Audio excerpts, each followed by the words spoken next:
Salut, ici Maps! Aujourd'hui, c'est l'anniversaire de 5 ans de ma chaîne! Yeah! 5 ans, 5 ans, 5 ans. Écoutez, 5 ans, c'est quand même pas mal. C'est un sixième de ma vie. Est-ce que je m'attendais à ça en commençant ma chaîne? J'avais pas de temps précis, j'avais pas d'objectif précis, c'était juste d'y aller puis de m'amuser. 5 ans, ça représente bien des choses, ça représente beaucoup de vidéos, beaucoup de temps, beaucoup de livres lus, et ça a aussi fait en sorte que j'ai pris aussi beaucoup de plaisir à lire des livres, sûrement plus que si je n'avais pas eu ma chaîne.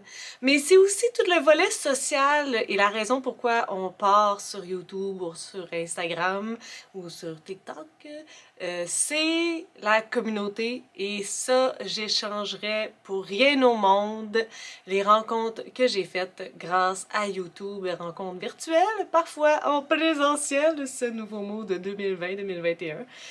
5 ans sur YouTube, c'est là que j'en suis rendue à continuer de faire des vidéos, à parler de livres, à lire plein de trucs, peu importe dans quel genre la plupart du temps, majoritairement du contemporain. Et aujourd'hui, pour la troisième fois, ça fait longtemps que je voulais faire cette vidéo-là, puis je la traînais, puis je la traînais, et je la traînais. Mais je me suis dit que ça tombait bien pour les 5 ans de ma chaîne de faire une troisième vidéo de Je lis vos coups de cœur. Donc, j'avais fait une première vidéo, je pense que la deuxième c'était pour mes 3 ans. Si oui, ça fait un peu dur. Ou c'était la première qui était pour mes 3 ans. Il y en a une des deux que c'était en tout cas. Et j'avais encore des titres en réserve, vos coups de cœur que vous me proposiez. Et on y va tout de suite avec le premier coup de cœur qui est de Jessica, qui avait la chaîne Petite Bulle, et c'est Zut, j'ai raté mon gâteau d'Annie l'Italien. Donc, il y a plusieurs personnes là, de la communauté Booktube qui m'avaient dit des belles choses de ce livre-là. C'est une histoire qui se passe en 3 temps. On suit 3 femmes, Émilie, Hélène et Marie-Juliette, et chacune à leur époque s'intéresse à la cuisine et veulent se partir un petit restaurant, devenir chef, faire de la cuisine leur milieu de vie, leur emploi, révolutionner le monde culinaire. Ce sont 3 femmes avec des réalités différentes. Lorsqu'on suit Marie-Juliette, elle est quand même assez jeune. Hélène va vivre un coup dur et sa vie familiale va en prendre un coup. Donc, la cuisine va devenir sa sortie de secours. Tandis que Émilie, elle est avec son conjoint, elle a un enfant. Et c'est un peu comme son rêve de se partir un restaurant. C'est une lecture, ma foi, assez légère, même s'il y a des sujets plus difficiles. Ça se ressent que ça veut rester doux, bubbly, léger. Ce sont de tout petits chapitres avec des recettes en plein milieu du livre, et il y en a quand même pas mal des recettes. Là, bon, je vais vous montrer une ici, par exemple, comme ça. Il y a des moments qu'il y en a beaucoup, il y en a des moments qu'il y en a un petit peu moins, mais au final, il y a quand même une bonne quantité de recettes dans ce livre-là. C'est peut-être l'aspect qui me faisait un peu peur au départ parce que n'étant pas une grande fervente de cuisine, je me disais que ça pourrait devenir très très lourd, mais les recettes ont quand même un lien direct avec ce qu'on est en train de lire et ce qui se passe dans leur vie, donc de ce côté-là, ça fonctionnait malgré tout. On a aussi un petit clin d'œil à la cuisine avec les titres de chapitres. Donc, par exemple, celui-là, 6 onces de rêve, une pincée de réalité, 2 tasses de libido refoulées. J'avouerais que le fait que c'est tout le temps 3 lignes à toutes les fois, ça fait quand même des longs chapitres. Et là où on voulait faire quelque chose de comique, je trouve que ça pèse lourd de tout le temps lire ça comme chapitre. Donc, tu sais, j'aurais peut-être fait ça autrement. Disons, c'est un petit bémol. Mais sinon, j'ai beaucoup aimé le discours autour des 3 femmes. Ils ont des réalités différentes et on parle beaucoup d'acceptation des autres, particulièrement avec Marie-Juliette, on parle de racisme, on parle d'une femme de carrière, une femme qui ne veut pas d'enfants et une femme qui n'en aura jamais. Donc ça, je trouvais que c'est un discours, ma foi, super intéressant à lire et important. Donc pour moi, c'est comme un peu un livre de chick-lit, mais je voudrais que c'est de la bonne chick-lit. C'est ce que j'aimerais que la chick-lit soit. Quelque chose de léger, mais de la littérature écrite par une femme qui parle aux femmes. Un empowerment de girls. Bon, ben, en tout cas, peu importe.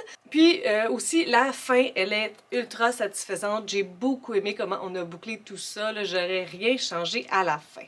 Et ben, restez à l'affût parce qu'à la fin de cette vidéo sur Instagram, je vous ai fait voter entre deux desserts et je vais cuisiner, moi qui ai si peu de talent, deux recettes. Je vais cuisiner la salade de lentilles marocaine qui devrait, somme toute, elle, être pas si mal. Mais le grand danger, la grande expérience, le grand défi de tout ça, c'est le gâteau aux carottes. Ça se peut que je le moffe. Donc, on se revoit à la fin pour savoir qu'est-ce que j'en ai pensé. Mais au final, une bonne lecture. Personnellement, j'aime un peu mieux lorsque ça fait plus mal, mais parfois ça fait du bien d'avoir juste une lecture légère, un peu doudou pour le cœur. Donc, merci à Jessica pour cette suggestion. On continue en parlant de lecture qui fait mal avec le Château de verre de Janet Walls, une suggestion faite par Cindy Landes Booktube. Et chose que je ne savais pas avant de commencer cette belle grosse bricasse, c'est que c'est une autobiographie de la jeunesse, de l'enfance, de l'adolescence de Jeannette elle-même. Et lorsque j'ai lu, comment ça s'appelle? La note de l'éditeur, j'ai tout de suite compris que ça allait être vraiment une grosse lecture. D'ailleurs, je suis un peu mitigée sur la note de l'éditeur parce que ça parle d'événements assez forts qui se passent durant les 200 premières pages. Ça gâche pas nécessairement le moment, mais disons que ça aurait été encore meilleur s'il en avait pas parlé avant. C'est un peu un divulgateur en lui-même. On aurait pu seulement, comme note de l'éditeur, de dire que c'est vraiment sa vie à elle, puis ce qui s'est passé, puis qu'elle était craintive au départ d'écrire ce livre-là pour ne pas froisser sa famille, etc., etc., etc. Mais de ne pas nommer, de ne pas expliquer les événements qu'on va lire, ça aurait été vraiment un plus, parce que c'est comme un mini spoilers, définitivement. Donc, on suit Jeannette, qui est une jeune fille pour la grande majorité du livre. C'est son enfance, un tout petit peu de son adolescence, puis à la fin, on a une petite partie de sa vie adulte. En fait, on commence avec sa vie adulte. Le premier chapitre est super bien fait, super intéressant. J'aime ça lorsqu'on commence avec un événement choc. Et Jeannette, elle s'en va quelque part, je pense qu'elle est dans un taxi, peu importe. Elle se retourne et remarque que la personne qui est en train de fouiller dans les poubelles, c'est sa mère. Et ça, c'est le premier élément parce que l'histoire de ce livre-là, c'est l'histoire de ses parents, de Rosemary Walls et de Rex Walls. Ils étaient tout simplement des marginaux. C'était des personnes qui ne croyaient pas en le gouvernement. Il y avait des idées très arrêtées sur certaines choses, une façon de voir la vie, une façon de vouloir éduquer leurs enfants. Ils étaient tout le temps à gauche, à droite, en train de trouver des petites jobines, le papa de Janet Walls. Il y avait tout le temps des grandes idées de projets. C'était un grand rêveur, un homme cultivé qui connaissait plein de choses sur plein de sujets, mais clairement pas un homme de travail de 8 à 5. Ça fonctionnait pas pour lui. Il était tout le temps en train de changer de ville parce que il y avait des dettes, parce qu'il y a des gens qui couraient après lui. Donc, en plein milieu de la nuit, la famille se sauvait tout le temps d'une place à l'autre pour trouver une autre place un peu délabrée où qu'elle allait être là pour un certain nombre de temps. Et la femme, elle, avait des rêves d'être peintre. Donc, c'était à ça qu'elle s'exerçait durant la journée. Elle avait des grands moments de up et des moments de down, mais définitivement, au-delà de leurs idéaux, au-delà de leur marginalité, c'était des parents qui aimaient leurs enfants, mais malgré tout, on rentrait quand même dans de la négligence infantile. Il y a plusieurs événements qui vont se passer à travers ce livre-là. Ils ne croyaient pas en les hôpitaux, ils croyaient que les enfants allaient tout simplement guérir naturellement de ça. Et il y a une certaine forme de chance malgré tout. Il ne s'est jamais passé des événements hors de contrôle, mais c'était tout le temps sur la limite du bon sens, même parfois c'était vraiment de l'autre bord du bon sens, mais de la légalité. Tu sais, c'était, oh mon Dieu, c'est un livre qui chavire parce qu'on suit Jeannette.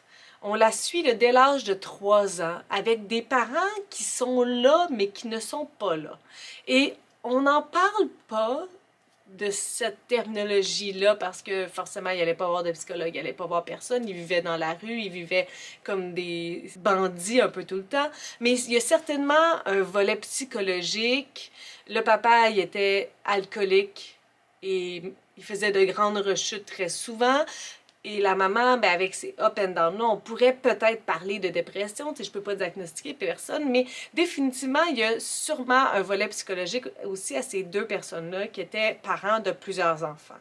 Et ce qui est vraiment dur de ce livre-là, c'est de suivre Jeannette et ses frères et sœurs, de suivre à quel point ils aiment leurs parents, à quel point ils leur font confiance, mais aussi éventuellement à quel point ils comprennent comment leurs parents sont.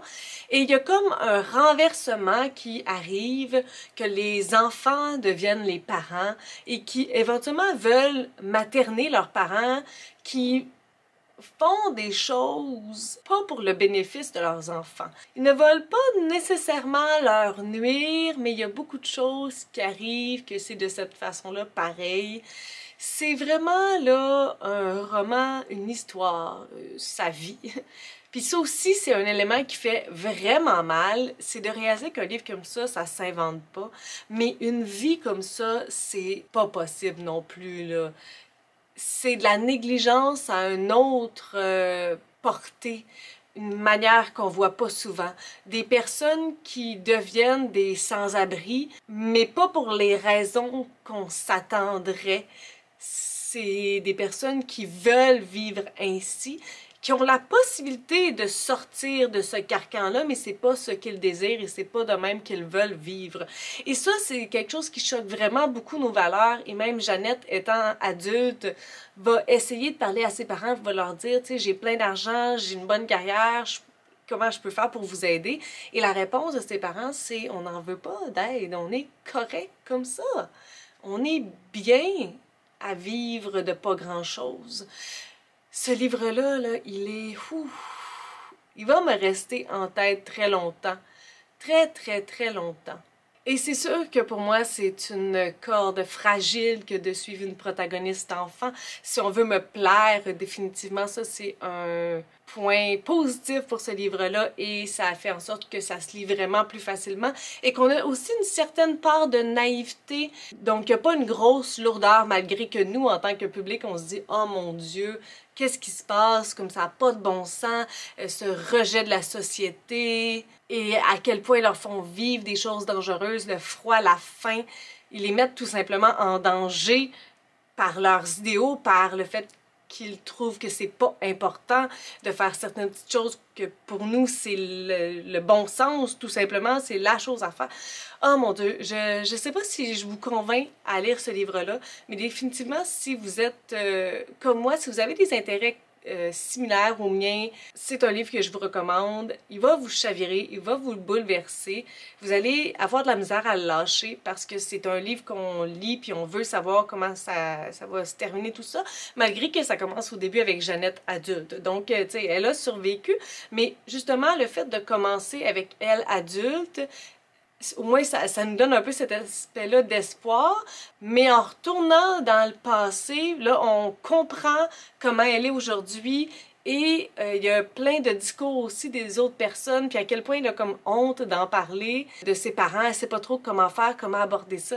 Oh mon Dieu, je suis sans mots, mais avec une impression vraiment vive de ce livre-là. Ok, j'ai ma recette prête. On commence par le gâteau aux carottes. J'ai mon thé. Molly. Et là, on commence par préchauffer le four à 325.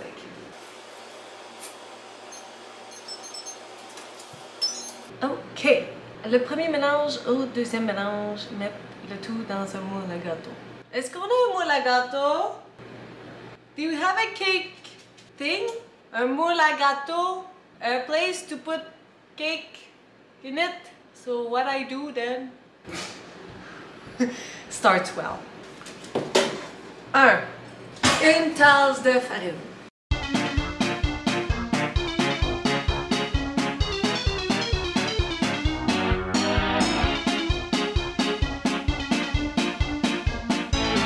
Une tasse de sucre.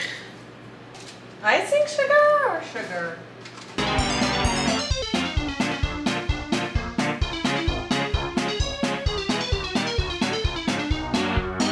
Une cuillère à thé de cannelle.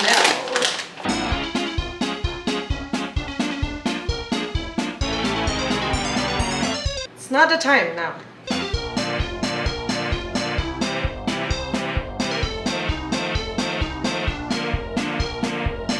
Une cuillère à thé de poudre à pâte.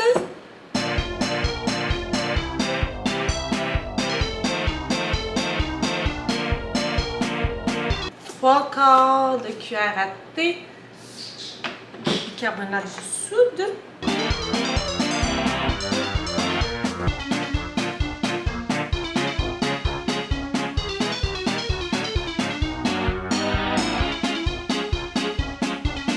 Et pincer le sel. Une demi-tasse de raisin sec.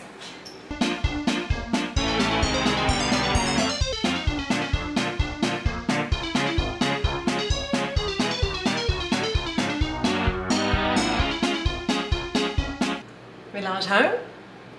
On s'en va dans le mélange 2. Une tasse de carottes râpées. Alors, je râpe des carottes.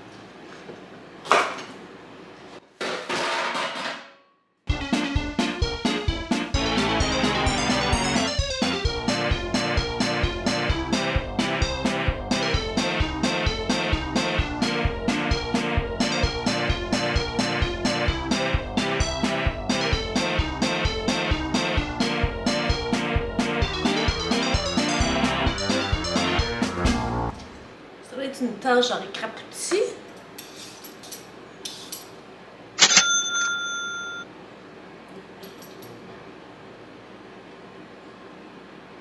Râpé? Am I supposed to do like shredded cheese? Am I like carotte râpée is supposed to be like shredded cheese? Am I doing that wrong? I was doing like that, but it's not supposed to be like that.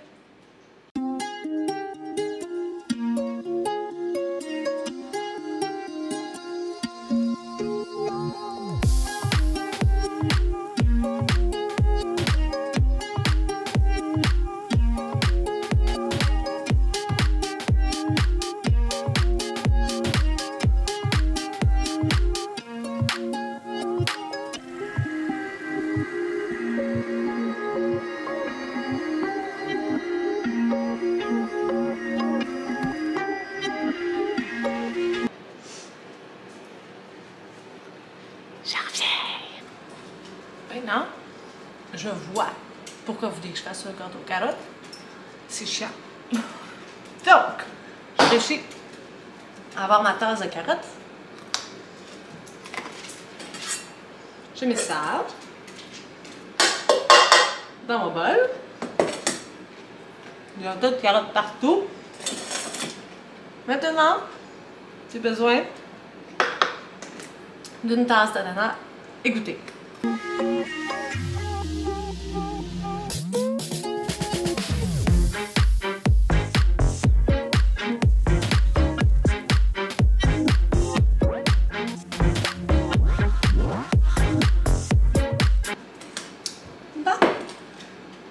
Un petit peu plus qu'une tasse dans la cacane. Donc, 2 œufs. 1.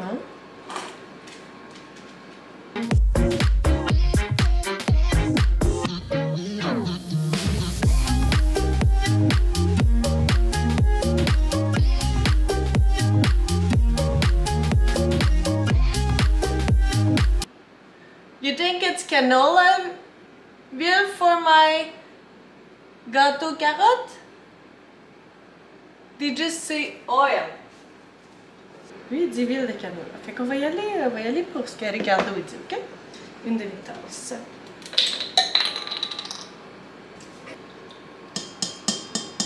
Ajouter le premier mélange au deuxième. Mettre le tout dans un moule à gâteau.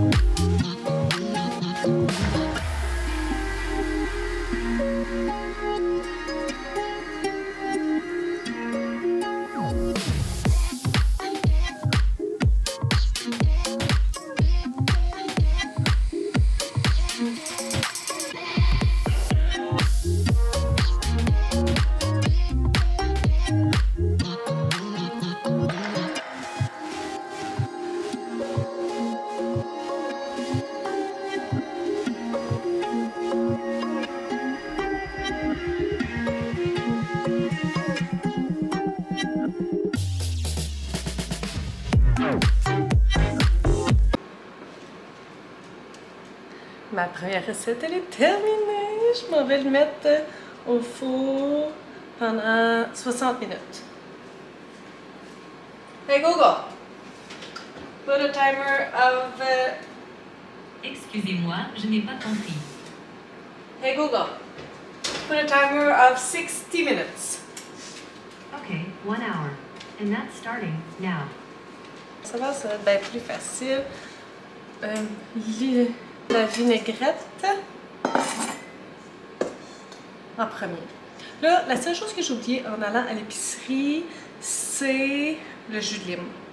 Donc, on va devoir s'en passer. J'ai même pas de jus de citron. Allez, viens. Un petit peu. Sûrement pas besoin de tout ça. Donc, l'huile d'olive, 3 cuillères à soupe.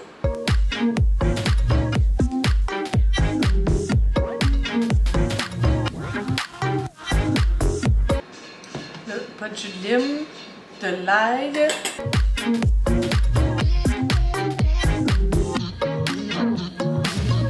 cumin et de l'ail. Une tasse de lentilles, mais je pense que je vais mettre toutes les lentilles cuites. Je les ai achetées en canne. Un concombre coupé en cubes, un oignon coupé en cubes. 2 tomates coupées en cubes.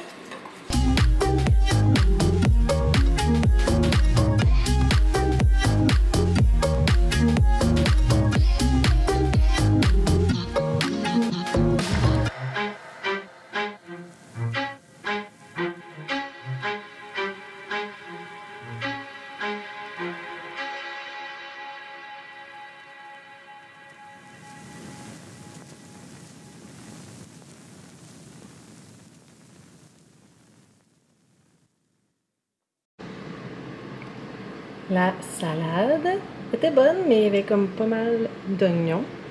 Puis maintenant, mon gâteau aux carottes. J'espère qu'il va être bon. Je vais écouter ça, je vais essayer ça. La recette, elle est approuvée. C'est très très bon. C'est très moelleux. Qu'est-ce que mon poisson en pense? Qu'est-ce que tu en penses, Peach? T'aimerais goûter? Non. Bon. Très bon. Ça, c'est réussi. Bon, ben pour toutes sortes de raisons, cette vidéo va contenir que 2 de vos suggestions, les recettes que j'ai faites et une petite partie de FAQ.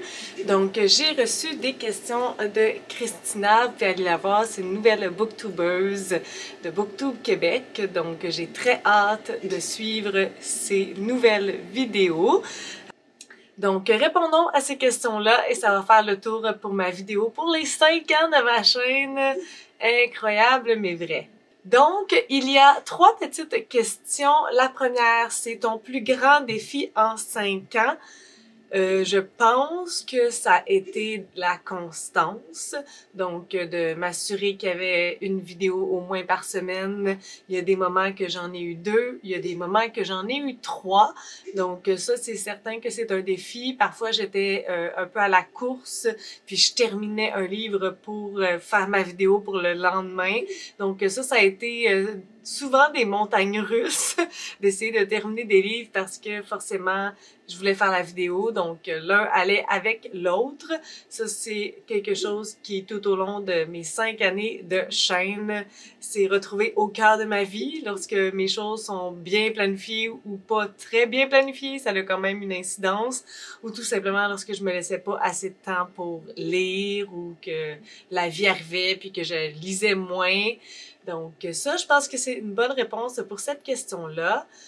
Tes plus belles rencontres? Ben, je pense que toutes les rencontres que j'ai faites avec BookTube, ce sont de très belles rencontres. Ça fait un peu cliché de ne pas en nommer une, mais toutes les personnes avec qui j'ai pu échanger, la raison pourquoi j'étais sur BookTube et que j'ai commencé BookTube, c'est parce que c'était pas suffisant pour moi de partager mes lectures avec les gens autour de moi. Tu sais, ma famille, ben oui, ils lisent, mais ils lisent pas ce que je lis. Mes amis, ben parfois on lisait les mêmes lectures, mais pas tout le temps. Donc forcément, avec BookTube, il y a une grande possibilité que quelqu'un dans la communauté l'ait déjà lu ou ait de l'intérêt à le lire.